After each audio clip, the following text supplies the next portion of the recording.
안녕하세요. 김용재 TV의 하루 10분 독서입니다. 오늘은 군주의 거울 키루스의 교육 32페이지부터 읽겠습니다.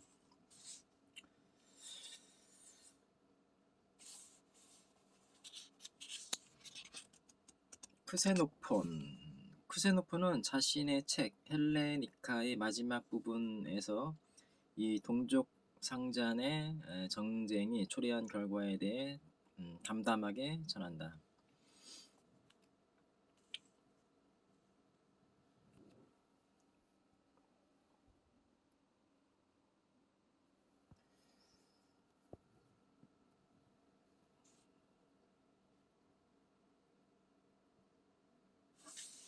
아무도 상대가 승전비를 세우는 것을 방해하지 못했다. 그 후 양측은 각각 승자로서 휴전한 후 시신을 돌려주었고 동시에 패자로서 휴전한 후 시신을 돌려받았다. 또 양측 모두 승자를 자처했으나 전투 이전과 똑같이 아무런 땅이나 도시나 패권을 더할 것이 없었다. 한편 전투가 끝난 다음 그전보다 더 진한 불확실성과 혼란이 발생했다. 펠로폰네소스 전쟁의 핵심 당사자인 아테네와 스파르타 양측 모두 전쟁으로 인해 역사의 패배자로 전락했다는 이야기다. 승자도 없고 패자도 없는 무의미한 전쟁이었으며 전쟁의 결과는 그리스 전체에 밀어닥친 불확실성과 혼란뿐이었다.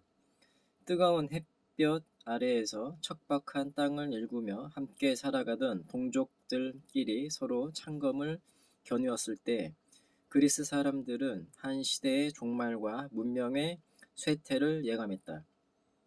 이것이 그리스의 두 번째 아포리아다. 이 연속된 그리스의 아포리아는 군주의 거울이 될 고전의 탄생을 촉발시켰다. 고난 속에서 되새기는 고뇌의 밤이 깊어가면 갈수록 길없음의 상태를 극복하기 위한 현자들의 뼈를 깎는 성찰이 시작된 것이다. 인류 최초의 역사인 헤로도토스는 페르시아 전쟁이 왜 발발했고 이 전쟁의 결과가 무엇인지에 대한 장문의 역사 기록을 남겼다. 그 참혹한 전쟁을 주도한 주인공들이 승리하거나 패배할 수밖에 없었던 전후 좌우를 해석한 것이다. 이것은 단순한 전쟁 역사물이 아니었다.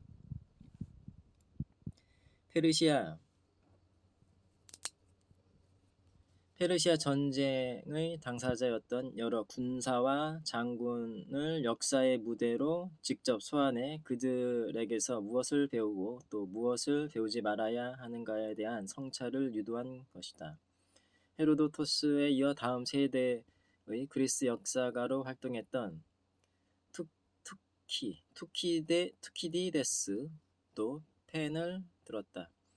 그는 펠로폰네소스 전쟁이 일어나자 이 전쟁의 시종과 전후를 객관적으로 기록하겠다는 원대한 포부를 품었다.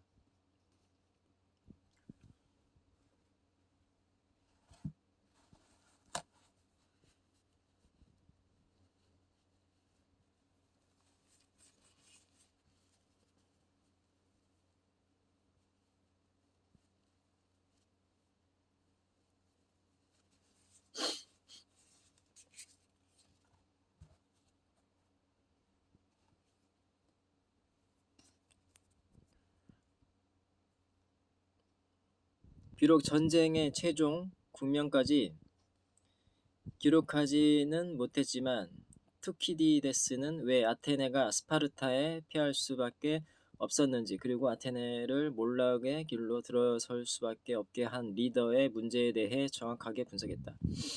위대한 영웅과 비열한 악한들의 이야기를 감정에 치우침 없이 객관적으로 기술함으로써 후대 사람들에게 아포리아 상태에 직면했을 때 선택해야 할 리더의 모습을 제시한 것이다. 두 번의 전쟁이 스쳐간 후에도 그리스의 아포리아는 완전히 사라지지 않았다. 다음 세기 즉 두 번의 전쟁으로 얼룩진 기원전 5세기가 지나가고 새로운 세기가 시작되던 첫 해에 그리스의 세 번째 아포리아가 찾아왔다. 기원전 399년 아테네의 현자 소크라테스가 독배를 들고 죽음을 맞이한 것이다.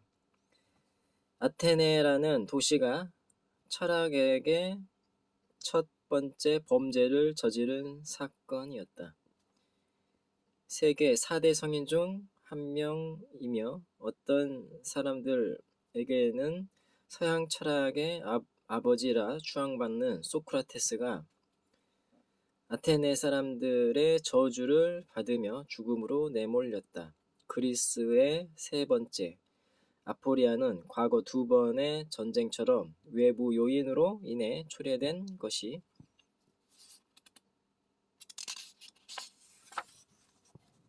아니라 내부에서 자생적으로 생겨났다는 점이 무엇보다 더 큰 충격이었다.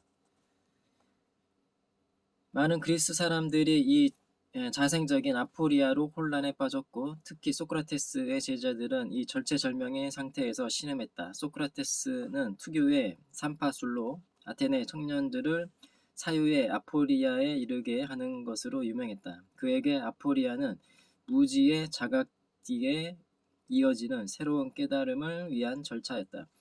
그런 소크라테스가 공권력에 의해 피살되었으니 그 충격은 상상할 수도 없을 정도였다. 사유의 아포리아가 아니라 사법적 아포리아 상태가 촉발된 것이다. 소크라테스의 수제자인 플라톤과 애제자인 크세노폰은 이해할 수 없는 스승의 죽음 앞에서 분연히 펜을 들고 그리스의 아포리아를 극복하기 위한 대안을 모색하기에 이른다. 그들은 후대 사람들에게 왜 기원전 5에서 4세기 그리스에서 아포리아가 연이어 발생했고 이 아포리아를 극복하는 방법이 무엇인가에 대한 위대한 통찰의 글을 남기고자 했다.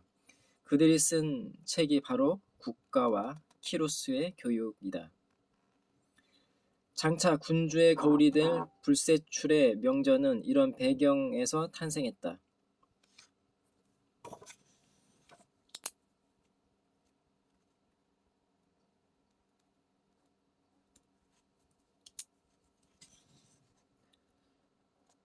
위기는 기회를 만들지만 아포리아는 인간과 세상을 다르게 바라보는 분별력을 낳는다. 우리가 군주의 거울로 일컬어지는 그리스의 고전을 읽어야 하는 이유가 바로 여기에 있다. 기원전 5에서 4세기에 그리스인들이 경험했던 아포리아는 지금도 우리의 척박한 땅에서 반복되고 있다.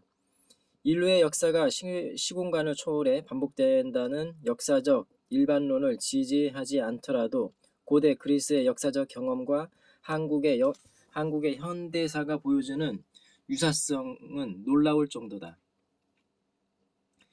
우리도 기원전 5세기 초반의 그리스 사람들처럼 외부의 적 일본으로부터 침입을 받았다. 35년간 이어진 일제 식민 통치는 한반도에 거주하는 모든 사람들에게 국가적 정체성의 위기를 안겨주었다. 해방의 감격이 채 가시기도 전에 발발한 한국전쟁의 비극은 고대 그리스의 펠레폰네소스 전쟁과 꼭 닮았다. 같은 민족끼리 서로 죽이고 죽는 사륙의 전쟁에 남과 북이 모두 가담함으로써 우리 민족은 씻을 수 없는 영혼의 상처를 안았다. 우리나라의 근대화는 일제강점기와 겹치면서 외부적 혼란을 경험했고 동족끼리의 전쟁을 통해 동아시아의 영속적인 분단국가라는 역사의 멍에를 고스란히 지게 됐다. 눈부신 경제성장과 민주화를 통해 얻은 것도 많았지만 잃은 것도 많았다. 아테네 내부의 자생적 아포리아가 소크라테스를 죽음으로 내몰았듯이 지금 한국 사회의 내부적 아포리아는 외부적 위협을 능가할 정도로 심각하기만 하다. 지금 대한민국은 어떻게 해볼 수 없는 상태, 길 없음의 상태에 처해 있다. 무엇보다 안타까운 것은 이 아포리아를 타개하고 함께 나아갈 미래의 방향을 제시하는 탁월한 리더의 모습이 보이지 않는다는 점이다.